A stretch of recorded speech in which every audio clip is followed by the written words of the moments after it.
Big boss live അപ്ഡേറ്റിലേക്ക് പോകാം. അപ്പോൾ ഇന്നൊരു പ്രൊമോ ഇറങ്ങിയിട്ടുണ്ടായിരുന്നു. അതെന്ന് വെച്ചാൽ ലാലേട്ടൻ്റെ ബർത്ത്ഡേ ആണ്. അപ്പോൾ ഞാൻ പറഞ്ഞിട്ടുണ്ടായിരുന്നു ലാലേട്ടൻ്റെ ബർത്ത്ഡേ പരിപാടികളൊക്കെ എല്ലാം സെറ്റാക്കി വെച്ചേക്കാണ് ഇവന്മാർ.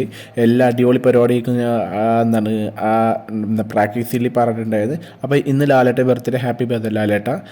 എനിക്ക് ഏറ്റവും ഇഷ്ടമുള്ള നടനാണ്, ഈ മലയാളത്തിലെ ഏറ്റവും ഇഷ്ടപ്പെട്ട നടനാണ് മോഹൻലാൽ. എനിക്ക് ഭയങ്കര ഇഷ്ടമാണ് പുള്ളിക്കാരുടെ പടങ്ങളെല്ലാം FDF കാണുന്ന ആളാണ് ഞാൻ. അപ്പോൾ നമ്മൾ ബിഗ് ബോസിലേക്ക് വരാം.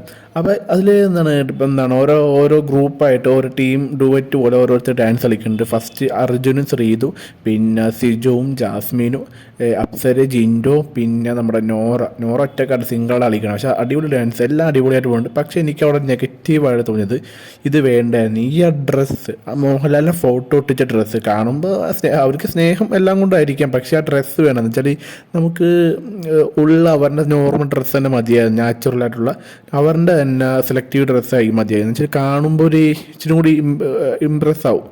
ഡാൻസൊക്കെ ഉണ്ടല്ലോ, പക്ഷേ ഡ്രസ്സും കൂടി ആകുമ്പോൾ അത് ഫുൾഫിൽ ആവുള്ളൂ. അതെനിക്കൊരു വേണ്ടായിരുന്നു. ഇതൊരു വല്ലായ്മ പോലെ നെഗറ്റീവായിട്ട് തോന്നി. നിങ്ങൾക്ക് എന്താ തോന്നി, നിങ്ങൾ കമൻറ്റായി പറയട്ടെ.